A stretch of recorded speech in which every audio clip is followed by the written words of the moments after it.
I veshur me uniformë ushtarake i maskuar, 16 vjeçari nga Ferizaj e bëri atë që e paralajmëroi në TikTok 3 muaj më parë. Në muajin prill, i mituri kishte shkruar se do të therë masivisht njerëz dhe do të burgoset përjetësisht. Të nesërmën do të jem drejt për drejt në TikTok, në orën 7 të mëngjesit, sipas orës lokale në Kosovë, dhe do të therë njerëz. Në rregull, dhe do të përfundoj përjetësisht në burg. Në maj, ai u arrestua pasi rahu live babain e tij në TikTok. E vetëm 2 ditë pasi u lirua nga paraburgimi, nisi zbatimin e planit të tij. 16 vjeçari u lirua nga paraburgimi 2 mujor më 8 korrik, ndërkaq pa u bërë 48 orë, mëngjesin e të premtës së 10 korrikut, doli me thik në sheshin e Ferizajt për të realizuar atë që kishte paralajmëruar para arrestimit. Fillimisht i mituri dyshohet se u vërsul me thik 82 vjeçarit Isuf Murselit, i cili ishte i ulur në shesh, duke i shkaktuar lëndime në fytyrë e duar. E më pas filloi ta godas me thik edhe Salih Hysejnajn, i cili shkoi që ta ndalonte sulmin. Dikun 15:08 ka qenë ora kur e shoh para meje një person, ka 4-5 metra para meje me maskë, me uniformë të shtrisë. Edhe mua më tregu që vëmendin se pse me maskë. Pastaj e kanë nxjerrë thikën nga mbrapa, unë isha mastinje 5-6 metra. E kanë nxjerrë thikën me dorën e majt. Edhe ka ecën një 3 metra, unë nuk e kom po, befas kishte qenë një pensioner, më shumë në kërrik. Edhe pa pritmas ati i ka ronë në fytyrë. Edhe vetëm thonë kom tentu diçka me ndihmu. I ka ronë shumë shpejtësi një 2-3 herë, pastaj më ka vërsul mu. Në tentim për të ikur nga i mituri, ai ishte rrëzuar për tokë dhe i kishte shpëtuar më së keqës, vetëm fal reagimit të qytetarëve.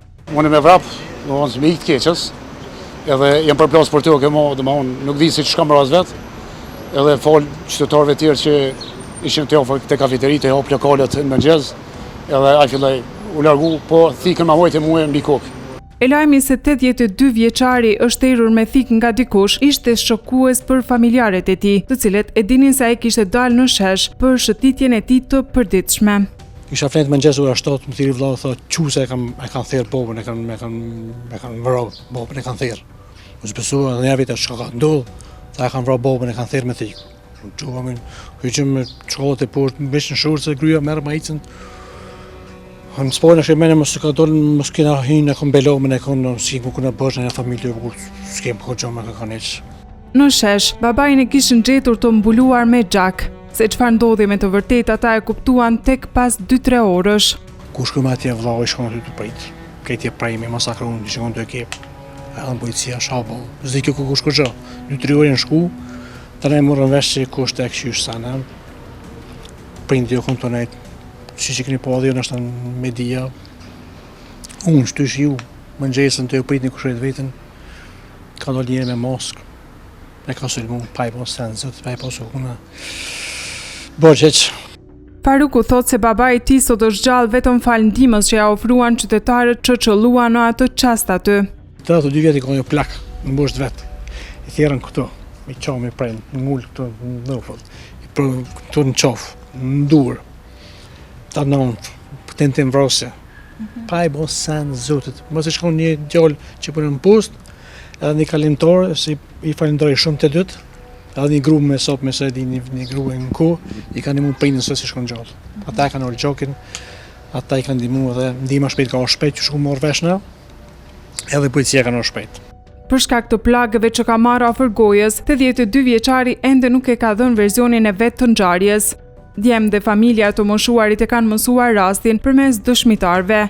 Mirpo i biri i tij pohon se nga dita kritike, i moshuari ka ankthe të vazhdueshme. Bloki quhet përtet, që shot të flet lën 5 minuta quhet me dur. I ku shka tash nuk e di çka asha hondra pasujat nuk e di as nuk e di se di. Faruku, i cili jeton në Norvegji, thot se pas këtij rasti e ka të vështirë të bindë fëmijët që të vinë në Kosovë. Diku mori, diku më Kosovë, që këto është mirë Kosova, bobit, mi prun pak me afru nga të Kosovës. Çka më thonë është djolë temën? Çka më thonë? Den, që gjyshin ta kanë vrarë, ta kanë desh me ta vrarë, unë pa i bosan zotë. Çka më thonë ti na?